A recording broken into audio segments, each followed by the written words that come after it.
अस्सलाम वालेकुम नाजरीन, मैं मोहम्मद असलम हुसैन सियासत की खबरों में आप सबका इस्तकबाल करता हूँ।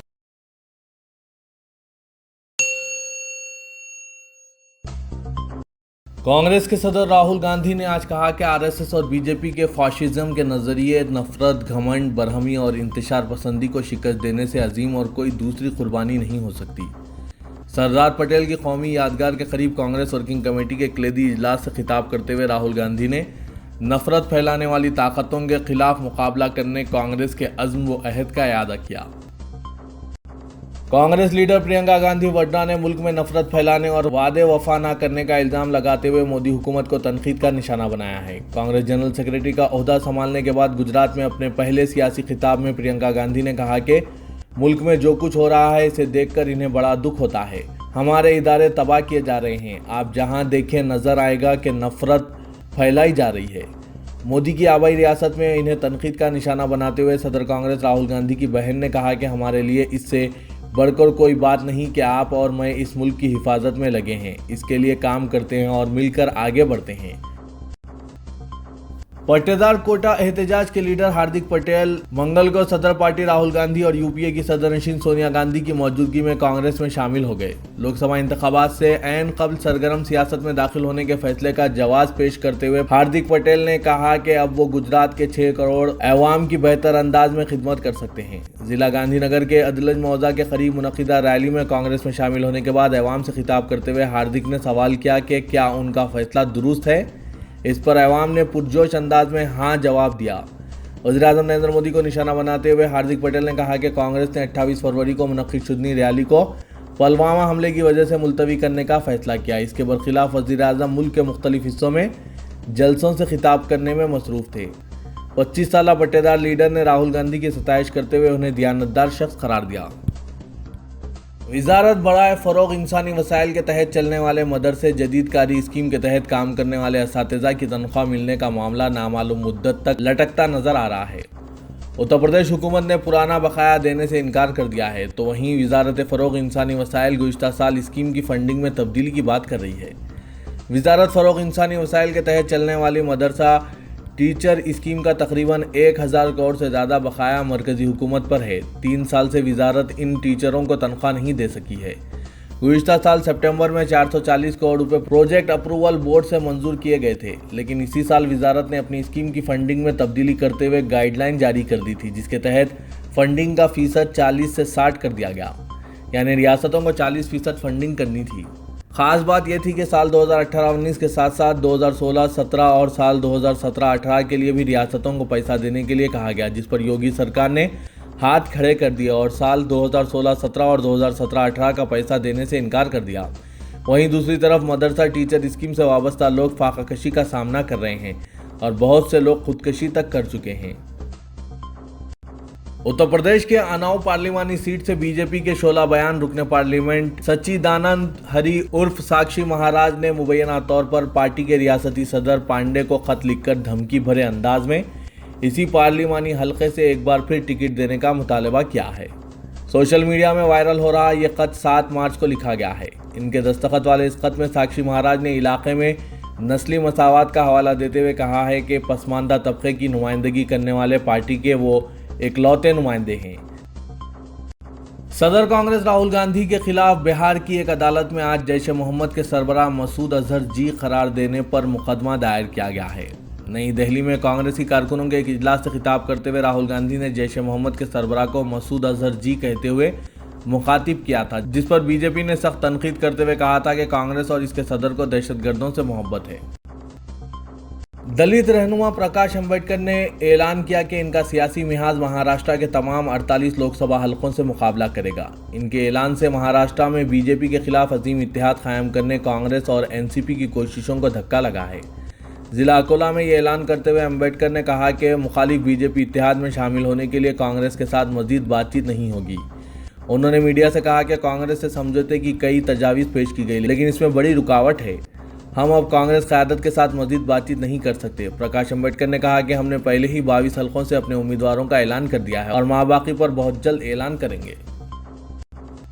लोकसभा इंतखाबात में हुक्मरान बीजेपी का मुकाबला करने के लिए अजीम अपोजिशन इत्तेहाद के इम्कानात को आज एक और धक्का उस वक्त लगा जब बहुजन समाज पार्टी ने वाज़े कर दिया कि वो किसी भी रियासत में कांग्रेस के साथ कोई इंतखाबी मुफाहिमत नहीं करेगी। बीएसपी सुप्रीमो मायावती ने एक बयान में कहा कि एक बार फिर वाज़े किया जाता है कि बहुजन समाज पार्टी कांग्रेस के साथ किसी भी रियासत में कोई इंतखाबी समझौता नहीं करेगी। वज़ीर-ए-आज़म नरेंद्र मोदी ने गांधी की जानिब से 12 मार्च 1930 में शुरू करदा दांडी मार्च की यादगार के मौके पर इन्हें खिराज पेश किया। इस मौके पर वज़ीर-ए-आज़म ने कहा कि इनकी हुकूमत बाबा कौम के बताए हुए रास्ते पर चलते हुए काम कर रही है। वाज़ेह है कि 1930 में 12 मार्च से 6 अप्रैल तक चले इस डंडी मार्च को बरतानिया की इजारादारी के मुखालिफ बराह रास्त मुहिम के तौर पर जाना जाता है। डंडी मार्च ने दुनिया भर का ध्यान मरकूज किया, तहरीक आज़ादी को आगे बढ़ाया। वज़ीर-ए-आज़म ने अपने ट्वीट पैगाम में लिखा कि गांधी जी ने ज़्यादा दौलत से दूर रहने की ज़रूरत के मुतालिक बताया। कांग्रेस ने जो कुछ भी किया बुनियादी ज़रूरतों को नज़रअंदाज करके अपने बैंक खातों को भरने और शानदार तर्ज ज़िंदगी की क़यादत करने के लिए किया है। तो प्रदेश के दारुल हुकूमत लखनऊ में अयोध्या तनाज़े के मुस्लिम फरीक़ों ने एक इजलास मुनक़िद किया। इजलास में सुप्रीम कोर्ट की जानिब से सालिसी के लिए बनाए गए पैनल के सामने उठाए जाने वाले मसाइल पर गुफ्तगू हुई। लखनऊ के इस्लामिया इंटर कॉलेज में ये इजलास मुनक़िद हुआ।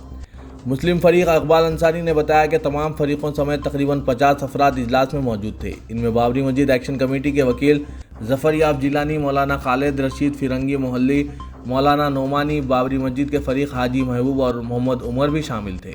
इत्तलात के मुताबिक पैनल में श्री रविशंकर की मौजूदगी की मुखालिफत भी की गई। मीटिंग में मुख्तलिफ कमेटियों के जिम्मेदार और बाबरी मस्जिद से मुतालिक अहम शख्सियात की मौजूदगी में मुस्लिम फरीक मुत्तफ़क़ा तौर पर किसी नतीजे पर पहुँचना चाहते हैं। जफर याब जिलानी का कहना है कि हम सब ने फैसला किया है कि इस मीटिंग से मुतालिक कोई बयान जारी नहीं किया जाएगा। ये हमारी दाखिली मीटिंग है, हम इसे अपने आप तक महदूद रखना चाहते हैं।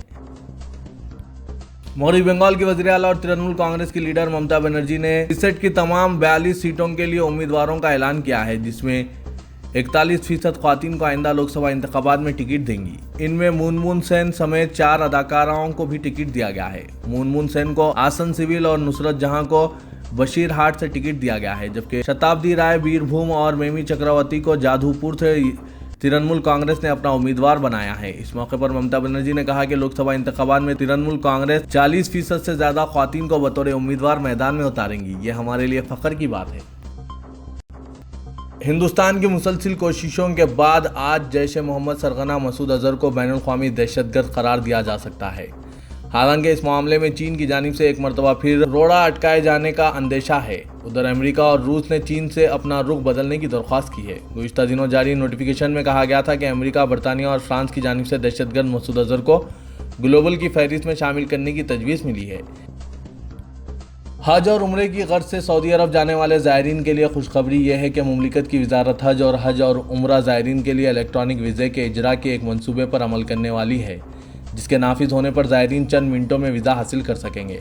हज और उम्रे के इलेक्ट्रॉनिक प्लेटफॉर्म के उमूमी निगरान अब्दुर्रहमान शम्स ने इंकशाफ किया है कि मुजव्विज़ा वेब पोर्टल के ज़रिए गैर सऊदी हुज्जाज और मोतमरीन मुख्तलिफ सर्विसेज पैकेज मुंतखब करके ऑनलाइन वीज़े की दरख्वास्त दे सकेंगे। MLC इंतखाबात में नताइज तौक़े के मुताबिक रहे और तेलंगाना राष्ट्र समिति के 4 उम्मीदवार और हलीफ जमात का एक रुकन कामयाब रहे। कानून साज कौंसिल की 5 नशिस्तों में 4 पर TRS और 1 नशिस्त पर TRS की हलीफ जमात ने मुकाबला किया। इनकी कामयाबी कांग्रेस के इंतखाबी बाइकआउट से मजीद आसान हो गई, जैसा कि तौक़े की जा रही थी।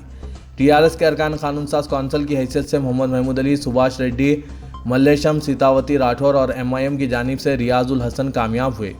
TRS उम्मीदवारों को फीकस 20 वोट हासिल हुए, जबकि मजलिस के उम्मीदवार को 19 वोट हासिल हुए। रिटर्निंग ऑफिसर ने कामयाब उम्मीदवारों को सर्टिफिकेट हवाले किए। TRS उम्मीदवारों की कामयाबी के बाद पार्टी हेडक्वार्टर के अलावा मुख्तलिफ मुकामात पर जश्न मनाया गया और ज़बरदस्त आतिशबाजी करते हुए कारकुनों ने एक दूसरे को मुबारकबाद पेश की। वज़ीर आला तेलंगाना के चंद्रशेखर राव लोकसभा इंतखाबात के लिए पार्टी मुहिम का 17 मार्च को करीमनगर से आगाज़ करेंगे। TRS के रुकने पार्लियामेंट B विनोद कुमार ने मीडिया को बताया कि TRS की पहली इंतखाबी रैली करीमनगर में मुनक़िद होगी। इसके बाद रियासत में लोकसभा हलकों का अहाता करते हुए मुख्तलिफ मुकामात पर रैलियाँ मुनक़िद की जाएगी। करीमनगर TRS का मजबूत गढ़ समझा जाता है। 2001 से ही यहाँ TRS को अच्छी कामयाबियाँ मिलती रही हैं कि चंद्रशेखर राव खुद भी लोकसभा में करीमनगर की नुमाइंदगी कर चुके हैं। कांग्रेस हाईकमान ने महेश्वरम की रुकने असेंबली सबिता इंद्रा रेड्डी को TRS में शमूलियत से रोकने के लिए कामयाब मसाई की है। सबिता इंद्रा रेड्डी को बातचीत के लिए नई दिल्ली तलब किया गया है और तौक़े है कि आज इनकी राहुल गांधी से मुलाकात होगी। इनके हमरा प्रदेश कांग्रेस के वर्किंग प्रेसिडेंट रेवंत रेड्डी और कार्तिक रेड्डी मौजूद रहेंगे। वाज़ेह है कि राहुल गांधी के दौरे हैदराबाद के दूसरे दिन सविता इंद्रा रेड्डी से केटीआर और कविता ने मुलाकात करते हुए टीआरएस में शमूलियत का पेशकश किया था। सविता इंद्रा रेड्डी की शमूलियत की इत्तलात के साथ ही प्रदेश कांग्रेस कमेटी के कायदीन हरकत में आ गए। उत्तम कुमार रेड्डी, जाना रेड्डी और दूसरों ने सविता इंद्रा रेड्डी से मुलाकात करते हुए पार्टी में बरकरार रहने का मशवरा दिया। बताया जाता है कि सविता इंद्रा रेड्डी अपने फर्जंद कार्तिक रेड्डी को लोकसभा टिकट का मुतालबा कर रही है। इसी दौरान रेवंत रेड्डी ने आज सविता इंद्रा रेड्डी से बातचीत करते हुए इन्हें कांग्रेस में बरकरार रहने के लिए राजी करा लिया।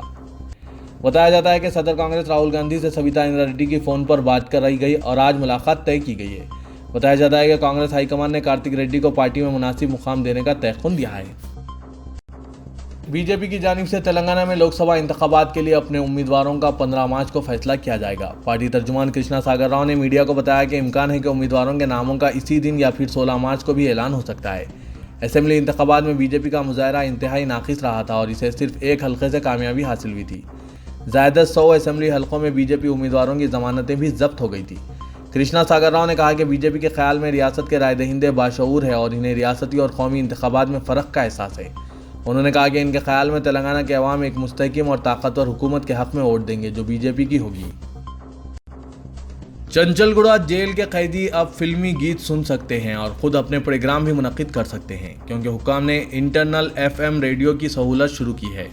रियासत में ये अपनी नवियत की पहली सहूलत है। तेलंगाना के डायरेक्टर जनरल मुहाफिज VK सिंह ने कहा कि इस सहूलत का मकसद कैदियों की इख्तिराई सलाहियतों को उभारना और इन्हें बाज़ाबातकारी की सहूलत फराहम करना है। अब कैदी फिल्मी गीत, तफरी प्रोग्राम सुन सकते हैं और अच्छे अखलाक के ताल्लुक से नसीहतें भी सुन सकते हैं। एडिटर सियासत जनाब जाहिद अली खान ने उर्दू को फ़रोग़ देने के लिए हुकूमती सतह पर संजीदा इक़दामात को वक्त की अहम ज़रूरत करार दिया। उन्होंने कहा कि उर्दू को दूसरी सरकारी ज़बान का दर्जा तो फराहम किया गया है।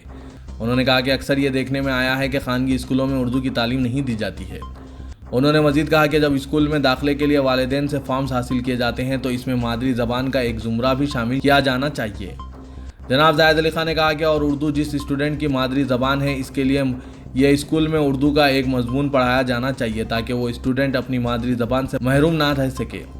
महफिल ख़वातीन के ज़ेर एहतमाम उर्दू हॉल हिमायतनगर में मुनक़िदा सालाना जलसा और सालाना मैगज़ीन की रस्म इजराई तकरीब से सदारती खिताब के दौरान जनाब जाहिद अली खान ने कहा कि हुकूमत को चाहिए कि वह ऐसे खानगी और सरकारी स्कूलों में जहां पर उर्दू एक मजमून के तौर पर भी नहीं पढ़ाई जाती, इन्हें हिदायत दे कि कम से कम उर्दू का एक मजमून पढ़ाएं। Professor S Shukr, secretary Urdu academy, professor Ashraf Rafi, साबिक़ सदर शोबा Urdu Jamia Osmania, doctor Mustafa Kamal, professor bag एहसास ने मेहमान खुसूसी के तौर पर इस तकरीब में शिरकत की, जबकि सालाना मैगज़ीन की रस्म इजराई चेयरमैन उर्दू एकेडमी मौलाना रहीमुद्दीन अंसारी के हाथों अमल में आई।